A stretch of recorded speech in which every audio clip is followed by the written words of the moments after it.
The initial video that the president released after this happened, he condemned the violence and told people to go home, but he said, "I love you" to his supporters after this was an attack at the U.S. Capitol. And Chuck Schumer has called for the removal of the president through and Nancy Pelosi urging Vice President Pence to invoke the 25th Amendment. And I know that you've also called for the president's removal. What is the next step here? Do you think that Mike Pence will invoke the 25th Amendment? We've heard about cabinet members resigning. Do you think it will have to go, that articles of impeachment will have to be introduced through the House? What do you think what's the process for this? So first, I did see President Trump's taped message where he finally condemned the violence, but refused to take any personal responsibility for his role in instigating that violence.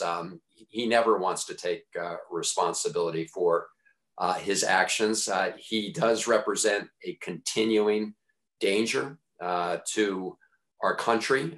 Even as we have just 12 days left, he does need to be removed.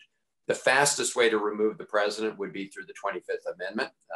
Vice President Pence invoking that. After all, President Trump, turned on his very loyal vice president when Mike Pence refused to, rip up the Constitution to keep President Trump in power. I mean, he wouldn't have had that authority anyway, but he didn't try.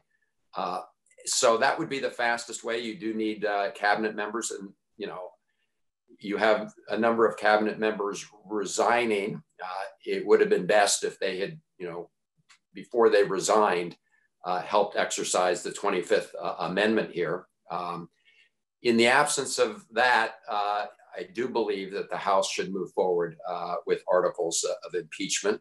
This is a blatant effort of encouraging insurrection and sedition by the President of the United States. I witnessed at the Capitol one of these rioters taking down an American flag and putting up in its place a Trump flag. And I don't care whether you're a Republican, Democrat, or whatever party you are. In our country, we don't pledge allegiance to an individual. We respect our traditions of democratic transition and the peaceful transition of power. That's how we've survived as a democracy for hundreds of years. And so regardless of political party, this is an attack on our democracy and needs to be remedied, and people need to be held accountable.